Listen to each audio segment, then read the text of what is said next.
नमस्कार, राम राम। और आज आपको एक ऐसी खबर दिखा रहा हूं कि आप सुनते ही और देखते ही आपके होश उड़ जाएंगे और पैरों तले जमीन खिसक जाएगी कि गरीबी भी इतनी एक मजबूर होती है क्या। जो एक आदिवासी लोग किस तरह से रह सकते हैं, पैसे के लिए कितने मोहताज हो गए हैं। खबर है उड़ीसा से की, जो आज सोशल मीडिया पर बहुत ज्यादा वायरल हो रही है कि बैंक वालों ने जिस खाते में जिसके पैसे थे, तो उन्होंने उसके भाई बैंक में जाकर बोला कि मेरी बहन के खाते में जो पैसे हैं वो मेरे को दे दो, और वो खत्म हो गई थी। जब आदिवासी लोगों बैंक मैनेजर को बताया कि ये स्थिति है, तो उन्होंने कहा है कि जो है वो ही आएगा तो पैसे मिलेंगे, अन्यथा नहीं, या उनका डेथ सर्टिफिकेट लाके दे दो। आदिवासी लोगों को ये पता नहीं था कि डेथ सर्टिफिकेट क्या होता है। तो उसने सोचा कि उसकी बहन जब मृत्यु होने के बाद उसको खड्डा खुद के गाड़ दिया था, तो कुछ ही दिनों बाद उसने जब बैंक में जाके बोला कि पैसे निकाल दो मेरी बहन के, तो उन्होंने कहा जिसका पैसा आया वही लेके आओ। तो उसने उस बहन का कंकाल खड्डे में से खोद के अपने गांव से 5 किलोमीटर दूर चलकर उस बैंक में उस पुतले कंकाल को लेके गया।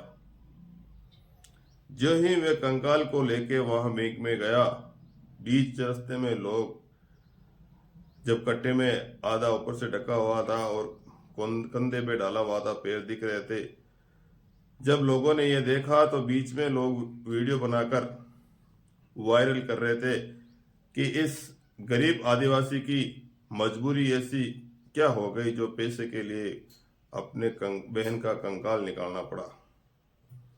क्योंकि पैसे के लिए, एक एक रुपए के लिए आदमी को मोहताज होना पड़ रहा है। तो जो ही कंकाल निकला और वह बैंक में ले जा रहा था, बीच रास्ते में लोगों ने इतना वीडियो बनाया और सोशल मीडिया पर बहुत ज्यादा पोस्ट वायरल की थी,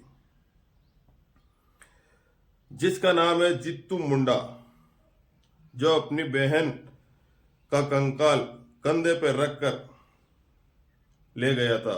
उसकी बहन की मौत करीबन 2 महीने पहले हुई थी। कालरा जीतू को बता गई कि उसके बैंक के खाते में, उसकी बहन का नाम था कालरा, वो मरने से पहले बता के गई थी कि मेरे खाते में 19,300 रुपये हैं, तो तुम निकाल लेना।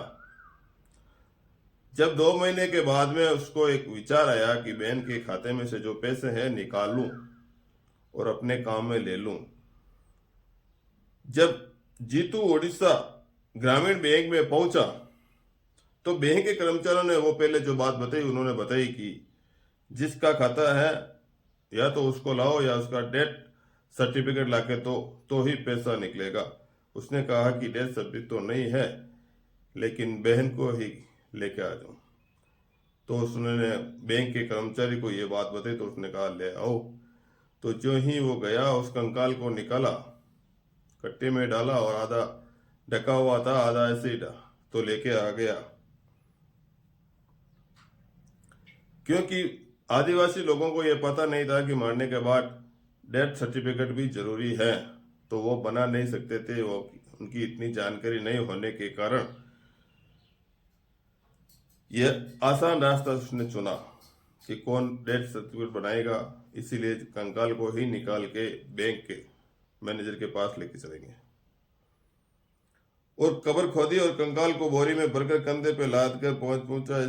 और वो बताया ना कि 5 किलोमीटर दूर था बैंक से उसका गांव या मकान, जहां से उसकी बहन की वो गड्ढा खोद कर कब्र में दफनाया हुआ था। जिसने भी देखा उसके होश उड़ गए कि गरीबी भी इतनी मजबूरन होती है कि एक एक रुपए के लिए मोहताज होना पड़ता है। ऐसी भी क्या जीतू मुंडा को उसको प्रूव करने के लिए अपनी बहन का कंकाल बैंक मैनेजर के पास ले जाना जरूरी समझा। अपने देश में ये गरीबी का हाल है क्योंकि उनको ध्यान नहीं है कि डेथ सर्टिफिकेट बनाने में क्या लगता है, समय कितना लगता है। उनको जानकारी नहीं होने की वजह से उसने ये कदम उठाना जरूरी समझा। आज जिधर भी देख रहे हैं सोशल मीडिया पर इतनी ज़्यादा वायरल पोस्ट हो रही हैं, जिसका वीडियो मैं अभी बताऊंगा, आपको फोटो भी बताऊंगा कि ऐसी भी क्या मजबूरी हो गई और गरीबी में ऐसी मजबूरी होती है क्योंकि गरीबी और गरीब लोग आदिवासियों को ये पता नहीं होता है कि कागज भी होना मरने के बाद डेथ सर्टिफिकेट का, वो भी जरूरी है। जानकारी नहीं थी, इसीलिए ऐसा काम उसने किया। और हम सभी से, सरकार से भी ये निवेदन करते हैं, जहाँ पर आदिवासी लोग रहते हैं उनको भी ज्ञान के लिए वहाँ स्कूल खुलवाए और जिससे आगे के लिए ऐसा वीडियो कभी वायरल ना हो और गरीब आदमी के लिए इतनी बड़ी मुश्किल नहीं बने, जिसका वीडियो हम बताएंगे क्योंकि सोशल मीडिया पर बहुत ज़्यादा वायरल हो रहा है। आप सभी का इस वीडियो के ऊपर क्या विचार है कमेंट में जरूर बताइए। वीडियो अगर अच्छा लगे तो लाइक